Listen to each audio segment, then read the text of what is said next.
bonsoir et bienvenue dans votre édition varoise. Nous sommes le lundi 22 mars. Au sommaire de votre journal local, nous reviendrons sur les élections régionales marquées par la victoire de la gauche, mais aussi le bon score de l'UMP dans notre département. C'est l'exception varoise. Puis nous irons à Sanary, où le projet d'installation d'une antenne relais à quelques mètres d'une crèche provoque la colère des résidents. Enfin, nous découvrirons le programme de la 3e édition du festival Les Fantaisies Toulonnaises, qui prend une nouvelle dimension en s'installant notamment à l'Opéra de Toulon. Si la gauche est le grand vainqueur de ces régionales, ce n'est pas aux Varois qu'elle le doit. Ici, c'est l'UMP qui arrive en tête avec 39,6% des suffrages contre 38,2% pour l'Alliance de l'Olivier et 22% pour le Front National. Hubert Falco, donc déçu, mais soulagé. C'est l'un des seuls membres du gouvernement à avoir surnagé lors de ce scrutin en tête du département et de sa ville. Il est au centre d'un vrai paradoxe. C'est la première fois depuis 18 ans, c'est la première fois que nous sommes devant dans un scrutin régional à Toulon et dans le Var. Il faut s'en rappeler. Malgré la défaite, dans le Var, Hubert Falco signe donc un résultat historique. Dans sa propre ville, le maire de Toulon obtient même 5000 voix de plus qu'au premier tour, malgré un contexte économique et social, selon lui, défavorable au gouvernement. Je me suis battu, mais j'ai bien senti qu'il y avait un vent contraire, qu'il y avait, comme on dit, un vent force 7 qu'on avait de face. Il va falloir que nous nous remettions tous en question et que on se mette au travail à l'écoute des Français et des Français. L'autre message envoyé par les Français, mais surtout par les Varois, est à lire dans le score du Front National. 22% dans le Var, près de 20% à Toulon. Le FN, selon Hubert Falco, largement sous-estimé par le gouvernement et qui retrouve son score des régionales de 2004. Lorsque le président de la République m'a demandé de conduire la liste régionale, j'ai dit attention, moi j'ai mené un combat contre le FN à Toulon, vous me l'avez demandé, je l'ai fait, mais tout ça est toujours très fragile. Et lorsque je disais que c'était fragile, on me disait « Oh mais non, il est à 6% ou 8%. » Une fois de plus, je sentais juste. Cette lucidité permettra-t-elle à Hubert Falco de rester au gouvernement? La réponse dans les heures qui viennent. À gauche, la tête de liste varoise analyse ses résultats avec optimisme. Pour Robert Alfonsi, la bonne nouvelle du scrutin vient du vote des quartiers populaires. Je vous propose tout de suite de l'écouter. Nous avons repris des scores excellents dans les quartiers populaires, où nous avons eu beaucoup de difficultés ces dernières années. Nous sommes en tête dans tous les quartiers populaires du Var, que ce soit la Seine-sur-Mer, à Toulon, dans les quartiers populaires de Draguignan, dans nos grandes villes. Et ça, c'est un électorat qui nous avait un peu boudé et qui a l'air, malgré un taux d'abstention encore trop important dans ces quartiers, qui a l'air de vouloir revenir vers la gauche. Ça, c'est une bonne nouvelle. Il demande l'application du principe de précaution à Sanary. Un collectif de résidents s'oppose à l'installation d'une antenne de téléphonie mobile dans une zone pavillonnaire et surtout à proximité d'une crèche.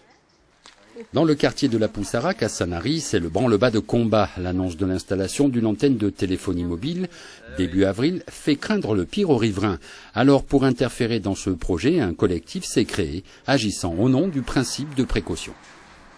Scientifiquement, plus de 200 études ont prouvé qu'il y a des risques et plus on se rapproche de ces antennes et finalement plus nous avons de risques, de pathologies qui peuvent donc intervenir.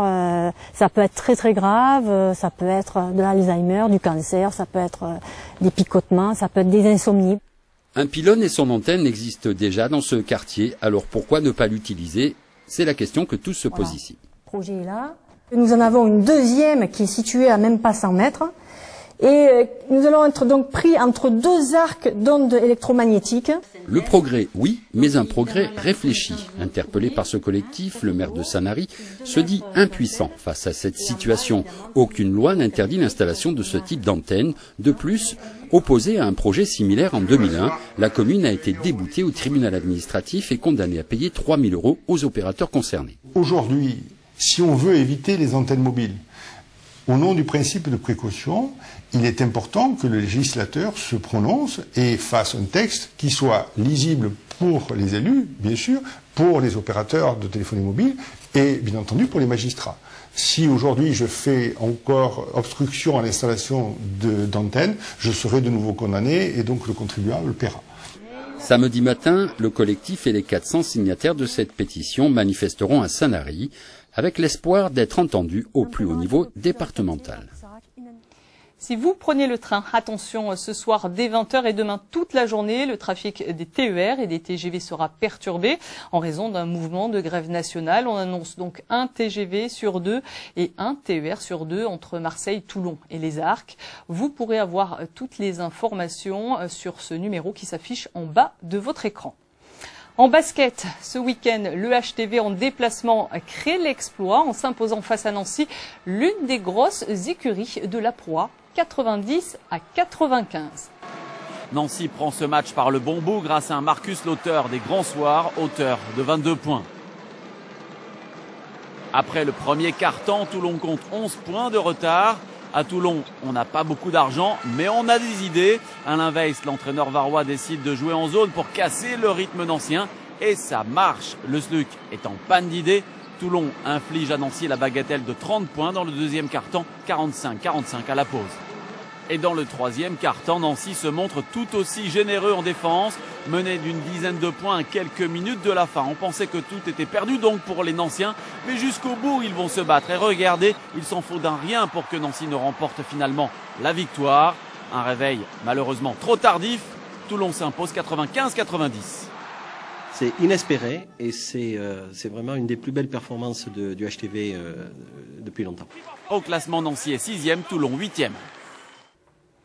On en a parlé, c'est aujourd'hui confirmé. Karl Heyman s'est engagé avec le RCT pour 2 saisons. Karl Heyman, c'est 1m93, 115 kg.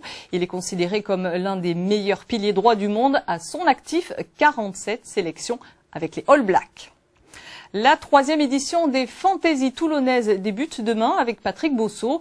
La nouveauté cette année pour ce festival du music-hall, ce sont des spectacles proposés à l'Opéra de Toulon, un lieu symbolique de la vie culturelle toulonnaise. Les dorures et les velours rouges de l'Opéra de Toulon accueillent dès mardi les comiques, magiciens et clowns modernes des fantaisies toulonnaises. Un retour logique dans un lieu qui, dans son histoire, a souvent servi le music-hall et qui veut s'ouvrir à un public peu habitué à fréquenter l'opéra. C'est intéressant de le voir vivant, et de le voir vivant avec toutes les formes d'art. D'abord, quand il a été créé, il n'a pas été créé pour une forme d'art, mais pour toutes les formes de spectacle vivant.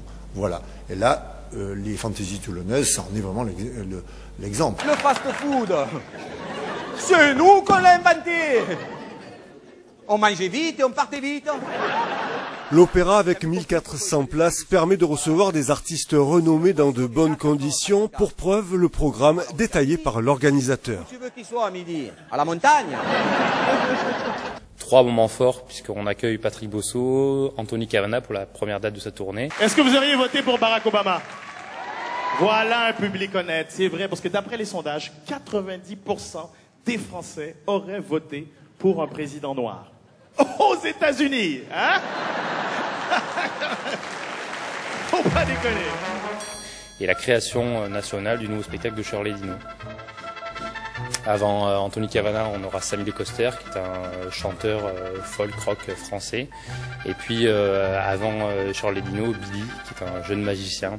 Puis dans d'autres lieux, Antonin, qui a un mélange de ventriloquie et de malégie, un spectacle plein de tendresse. Donc Warren Zavata, l'Espace Comédia. Et puis un pur produit du terroir toulonnais, Ferdinand Baldacchino. Avant Patrick Bosso, on aura Rafistol, qui est un clown, qui a été clown d'or à Monte-Carlo. Le café-théâtre de la Porte d'Italie, le théâtre des variétés à Saint-Roch et l'espace Comédia au Mourillon accueillent également des spectacles jusqu'au samedi 27 mars. Voilà, il est temps à présent de se quitter. Tout de suite, votre météo. Bonne soirée. Merci pour votre fidélité et à demain, même heure. ciel variable en matinée avec de nombreux nuages bas ainsi que des brumes dans le moyen Var. Au fil des heures, les éclaircies gagnent du terrain. Elles prédominent l'après-midi en bord de mer. Dans le Haut-Var, elles s'accompagnent de nuages et des pluies fines affectent les reliefs de la Sainte-Baume. Les températures culminent à 19 degrés dans le centre. Excellente soirée à tous.